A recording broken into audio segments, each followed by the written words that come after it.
Hello guys and welcome back to my channel. For today's video, magbabayad tayo ng bills na may cashback at walang service fee.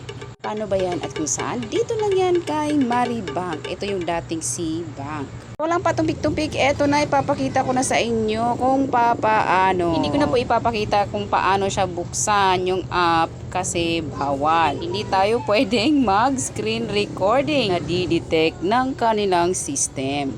So pag mas nabuksan nyo na yung Maribank app ninyo, hanapin nyo lang yung pay bill. So pag pindot nyo ng pay bills, so ito na yung lalabas. Makikita nyo dyan sa category ang mga pwedeng bayaran. So, sa akin, dahil magbabayad ako ng internet, dito ako sa cable and internet. Ayan.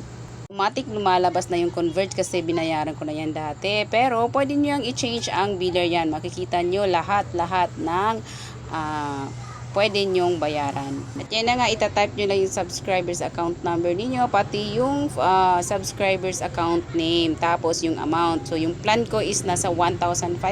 So, ayan yung ilalagay natin sa amount. Then, just click confirm payment and then review. Tsaka ninyo pindutin ang pay bill. After ninyo mapindot yung pay bill, so lalabas na yung hihingan kayo ng account password. Automatic si Maribank, binablock niya yung pag every time na mag-i-enter ka ng iyong password.